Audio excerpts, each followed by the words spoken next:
أعوذ بالله من الشيطان الرجيم بسم الله الرحمن الرحيم الحمد لله رب العالمين والصلاة والسلام على أشرف الأنبياء والمرسلين وعلى آله وأصحابه أجمعين أما بعد السلام عليكم ورحمة الله وبركاته.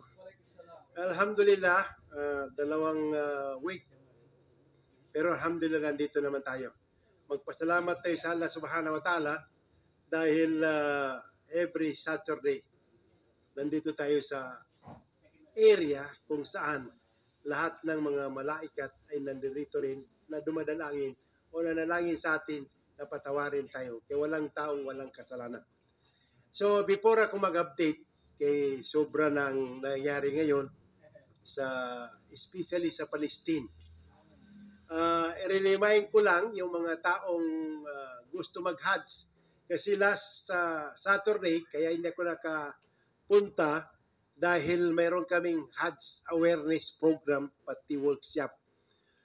Nag-conduct ang National Commission on Muslim Filipinos. Kasi diyan kami dumadaan, kami kumukuha ng mga pilgrim, hujjaj, para lahat yung mga papers ibigay sa kanila. So, mayroon na silang accommodation. First time ito mangyari na isang tower lang. Ibig sabihin, ilang tower yun, pero doon lang lahat yung Pilipino.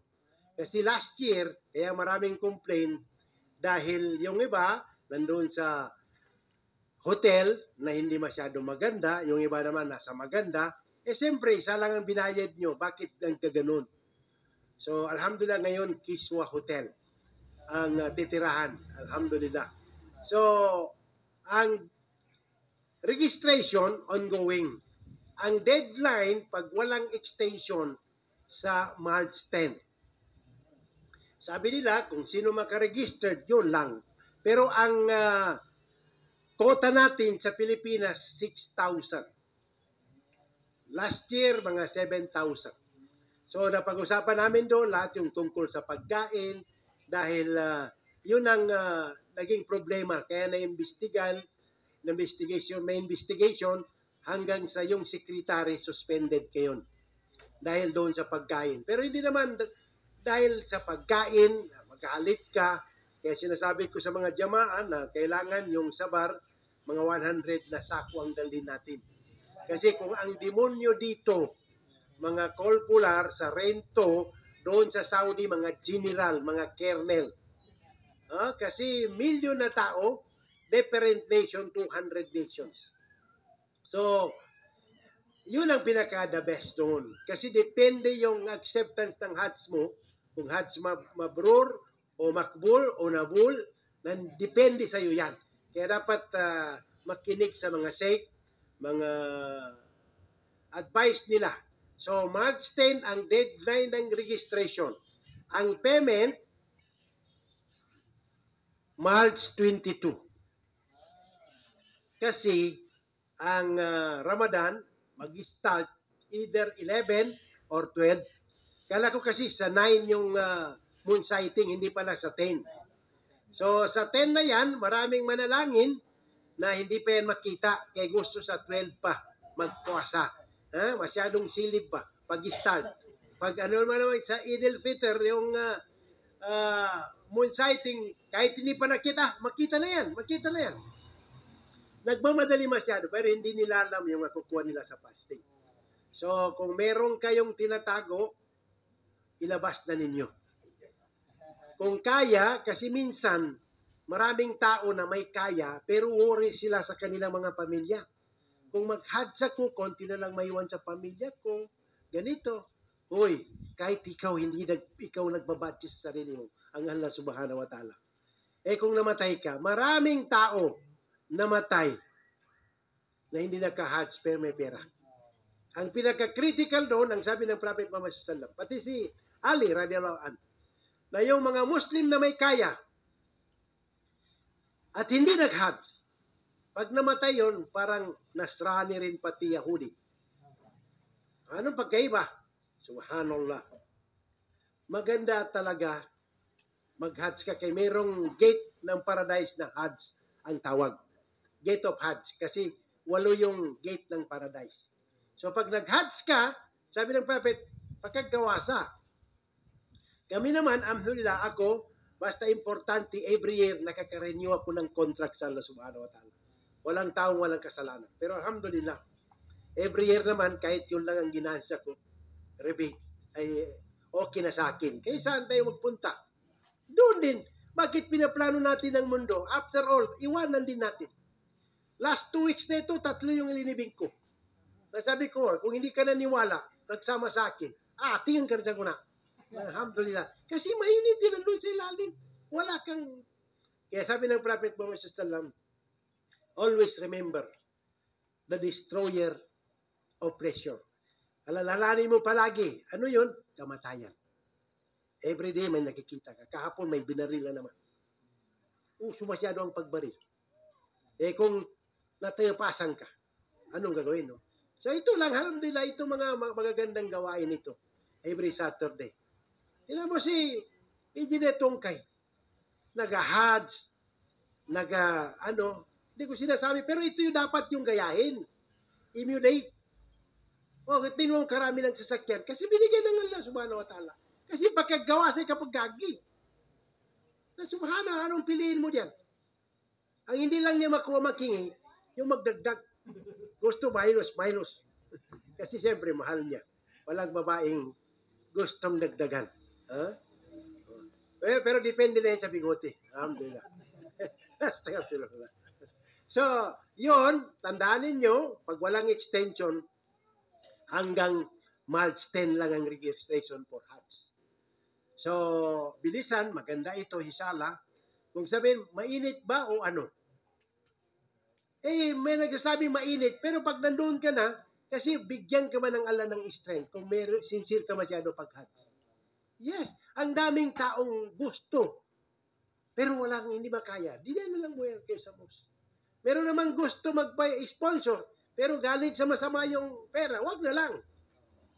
Wala lang, kaya hindi rin accepted. Magsabi ka labbaik Allahumma labbaik, last day. Kaya hindi totoo yan, wala. Kawawa ka. Hindi gagawang nangyari. So, alhamdulillah, yun yung tungkol sa Hajj. Ngayon, ang nangyari dito sa Gaza, update tayo sa yung namatay. Ang namatay na ngayon sa Gaza, 30,125 as of today. Out of that, 13,000 ang mga bata. May isang bata na nakasurvive 9 days ago. Naka 9 days niya doon sa ilalim ng building.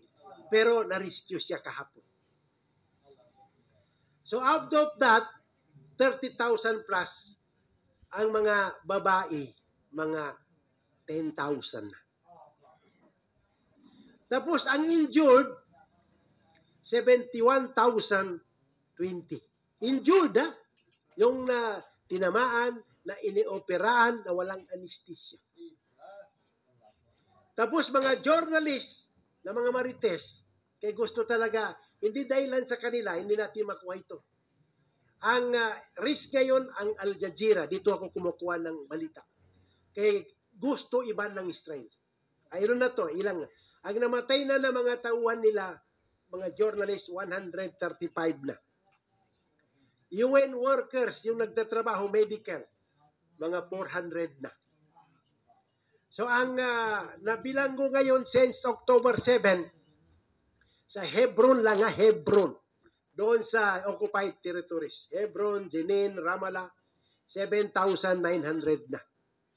Ngayon, may ongoing negotiation na baka by Monday, ma-reach nila yon na yung hostage ng Hamas na 134, 40 ang palabasin nila, yung matatanda, tapos yung sundalo ng mga babae na na-capture nila, tapos palabasin naman ng 400 na prisoner nila. Pero, itong umaga lang, sabi ni Biden, na sabi niya baka hindi magka-agree by Monday. Kasi, nag-assault sila. Imagine, 2 days ago, yung supply, nandun sila sa Gaza Strip, malapit sa dagat. Pagkuha nila nung supply, may massacre ng Israel Defense Force. Mga sundalo yung kumukuha ng supply, namatay 103. Ang injured 70. So ang ganda ngayon, nagsalita na ang mga nation na malalaki katulad ni Emmanuel Macron. Sabi niya, unacceptable na yan. Ang reason ng Israel, yung sundalo, sabi niya, in danger kami kaya parang umatak sila. Mag-attack na walang baril. Subhanallah. Sabi na dapat imbestigaan ito. Dapat imbestigaan. Sinabi rin niya, si Michael, kasi may nuclear weapon yan sila. Kaya nakita ko yung sample na, yung nuclear TSAR ng Russia na 3, na kung ihulog niya yung sa Amerika, ang Amerika 330 million ang population. Ihulog niya yung isa, maubos. Kung dito sa Japan yung isa, lahat yung neighboring, South Korea, North Korea, pati sa atin, member. Yes, sabay-sabay na lang. So, ngayon, nagsasalita sila na dapat maimbestiga ito kasi massacre. Ito yung ginawa nila sa Nakba, 1948, yung sa Del Yassin. Minasakar rin si Bilan, tinatakot. Pero ito hindi matakot. Alam mo ba, paano sila magkuha ng supply? Dinadrop sa air. Parachute. Nagpa-parachute yung pagkain. Galing sa Jordan. Ngayon, kagabi, na mag-drop din yung US. Tingnan mo sila yung control ng Israel ang US. Bakit sila ang presidente? Nagsusupply ng bomba. Ngayon, ang Mexico, pati Colombia, in-stop yung exporting ng mga baril sa Israel. Maganda ngayon kaya may na-elect doon sa Rochdale ng United Kingdom na si Galloway. Itong maganda talaga na tao ito. Kaya anti-kwan talaga. Na kinalaban ngayon ni Sunak naman, yung Prime Minister ng kwan. Kasi ang India, yung Prime Minister ng Great Britain, Indian. Si Sunak. Yan yung nag-advance ng billion, yung sa BP, British Petroleum, doon sa Gaza. Kasi ilang trillion ng oil dyan sa Gaza.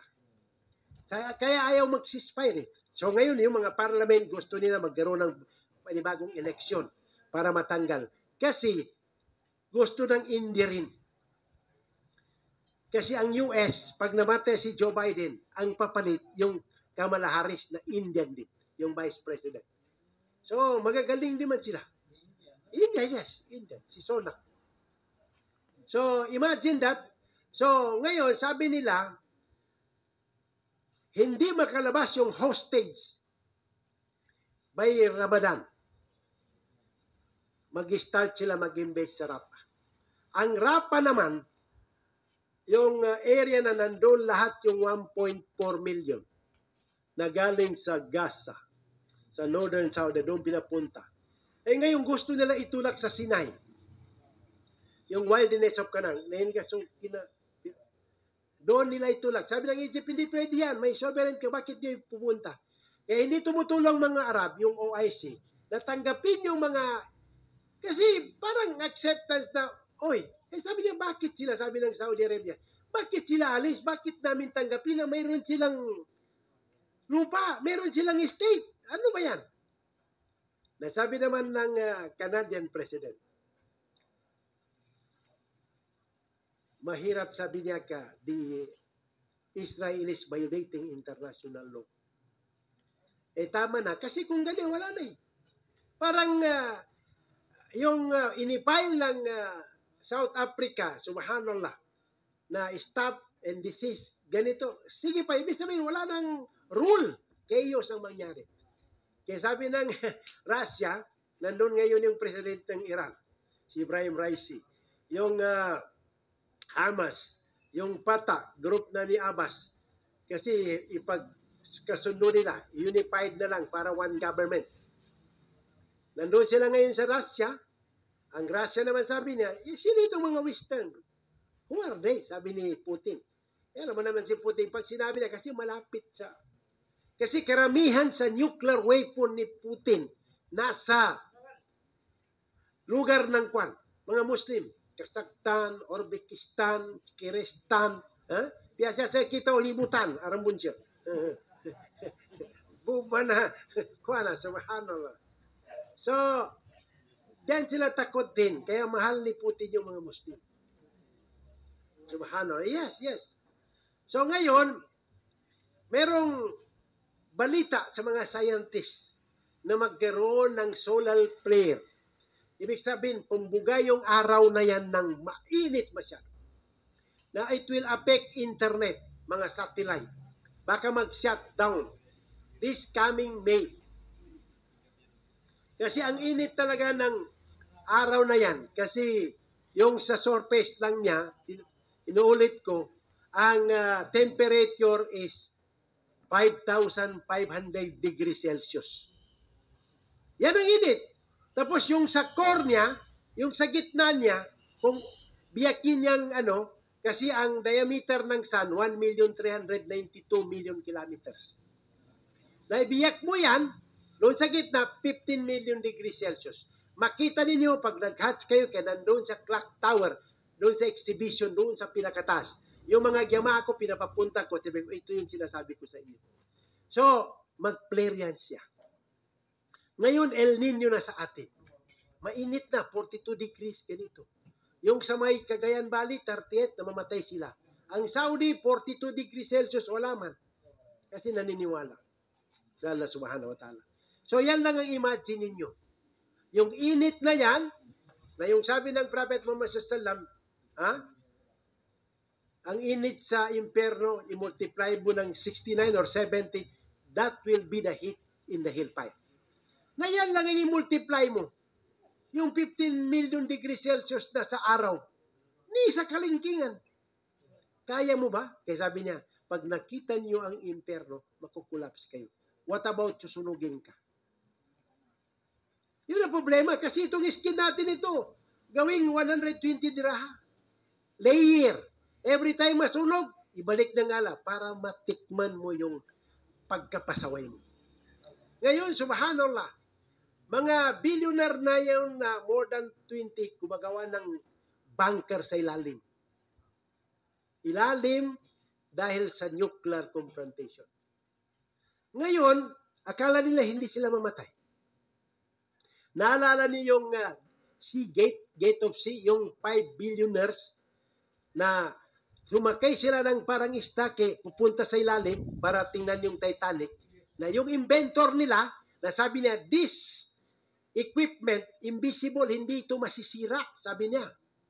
Imagine, 5 billionaire, nung nandun na sa ilalim ng ocean, nasira, namatay yung 5 na billionaire. Kaya kung kahit saan ka man, kung tumpurusin mo sa iyada, kahit nasa build high ka, pag nagdating ang oras mo, ating ka. Yan ang tandaan mo, ito yung kamay ng matuwa. Yung walikulli umatin adjust. Ilalaki, yes. If your time is rich, mamatay ka talaga.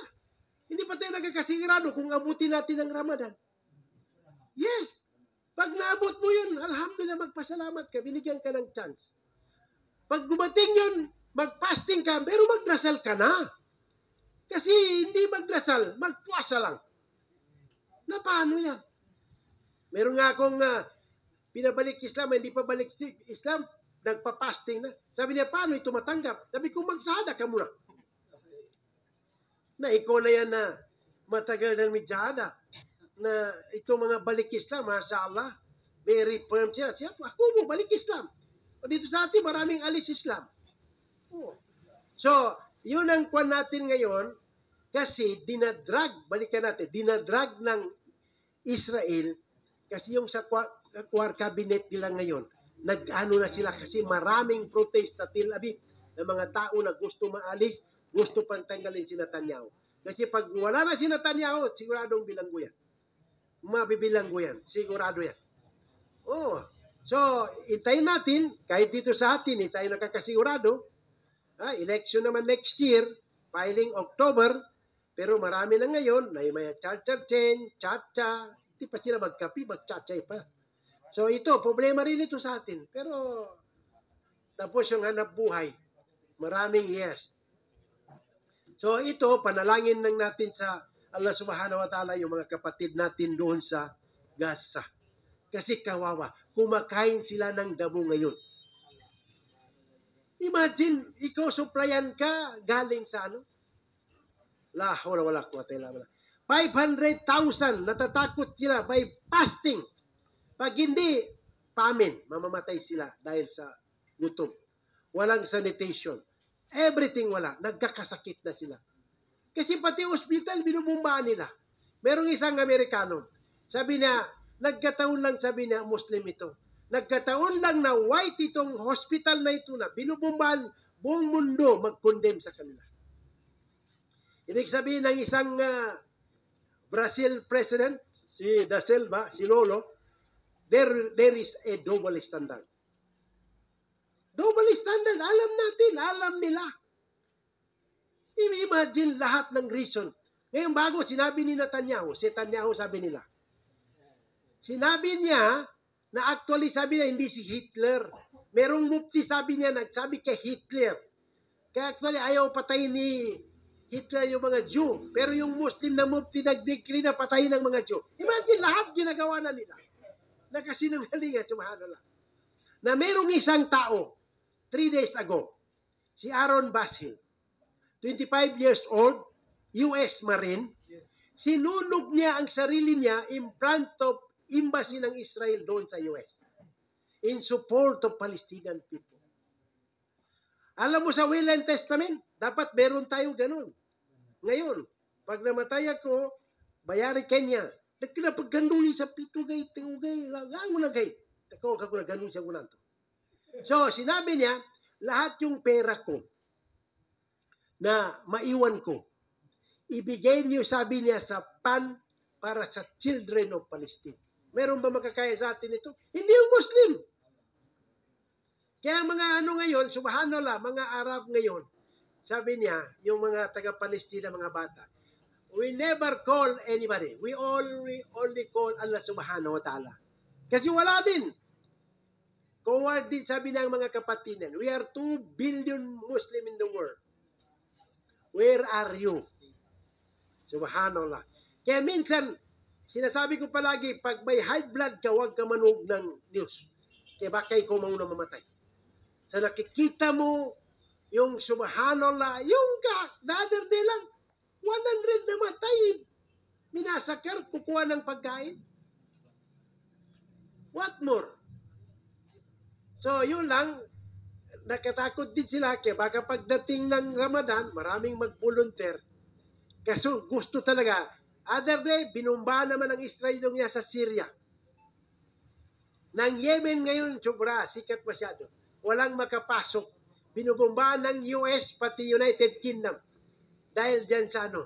Eh sabi niya, imagine, wala nang naniniwala ngayon sa United Nations.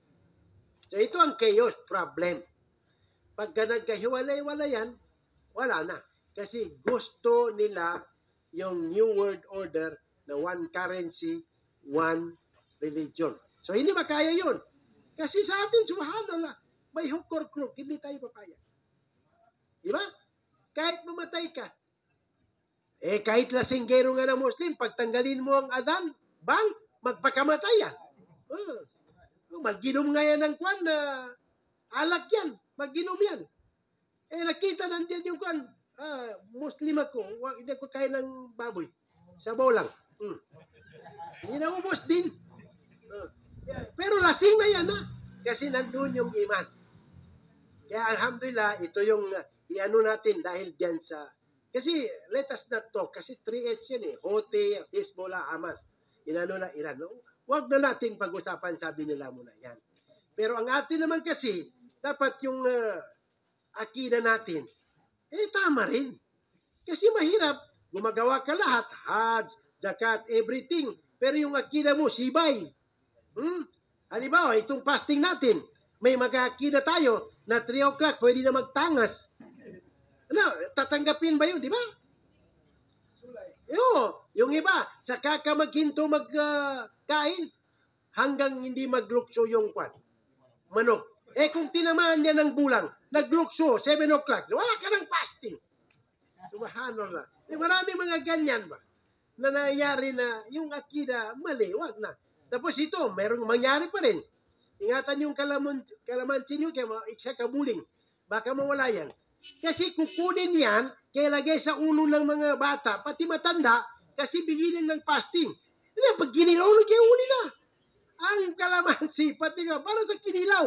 Hindi para sa ulo ng magpapasting. So yung akida na yung mistake yun. So yan nga, ini-emphasize, kahit sino magalit, basta correct yung akida mo, kahit ikaw lang ang tao. Si Prophet Muhammad, kalaban niya, dahil doon sa akida niya, sahi. Diba? Marami nga yung mga akida. Subhanallah. Pwede rin yan. Tama ba yun? Subhanallah. Mangga yun, di kalamansi. Subhanallah. So, alhamdulillah, inshallah, next week, meron pa tayo 1 day.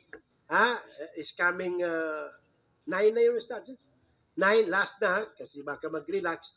So, mag-attend kayo, kaya last na yun, kaya hindi natin alam, after fasting. Baka meron dito nag-fasting na hindi na makagising. At least, naka-last time kayo sa lecture natin. At inshallah, baka meron ng development dito sa Gaza, yung prayer natin sa kanila, dapat natin always isali sa mga prayer natin, yung dua natin, kasi maganda. Yan ang way po ng believers, yung dua sa Allah subhanahu. Supplication, invocation, yan ang pinaka-way po ng mga believers sa Allah subhanahu wa ta'ala. So, alhamdulillah, meron pang magsasalita. Alhamdulillah, nandito yung parang tatay natin. Alhamdulillah, first time ko makita ito, malakas pala sa personal. At saka masala. Ito siguro member ng BTA. Bangsamoro 3 asawa. Alhamdulillah. So, i-pray natin na makabalik siya. Yan ang maganda, yung mga lecture na konti, pero subhanallah, marami kang makuha. Malaman talaga. Parang no? Subhanallah. Nasa loob ang subhanallah. So, panalangin natin, inshallah, katulad ng sabi niya, may kaibigan ka, lahat tayo makapunta, huwag nating kalimutan kami rin. Baka kayo ang mauna. Huwag niyo kami kalimutan, sila ustads, kasi minsan nagkakamali rin. Hindi ibig sabihin na ulama yan, ganyan, hindi nagkakamali. Ito pang mga dangerous pa. Kasi may ayatan sa Quran, yung sa 61 verse 2-3. Ya ayyuhallazina amanu, lima takuluna ma la tafalun, kabura magtan indallahi an takulu ma la tafalun. So yun ang hinihingan namin, tama yung sabi ng ustad. Pag nandun kami sa sabi mo, saan yung lecturer namin? Kasi meron siyang secret na kung nandun. Tawagin nyo. Alhamdulillah. Isaliw kami sa tawag. Hindi tawag ng tanghalan, tawag para makapasok sa paraiso. Panalangin natin sa Allah subhanahu wa ta'ala, lahat tayo ipunin doon sa paraiso na ini-prepare sa mga mu'min. Dahil doon na tayo mag-enjoy. Hindi mo masabi na successful ka dito, nakuha mong lahat kung impyerno ang labas mo. Pero kahit wala ka dito, pag nasa paraiso, ang labas mo, alhamdulillah. Yun ang pinaka-success. Kasi yun, kalidina piha abada. Forever young. Subhanakallahumma hamdik, asyhadu an la ilaha illa anta, astaghfiruka wa atubu ilaik. Assalamu alaikum. Shout out mo lang yung taga Makkah, Ustads, kayo.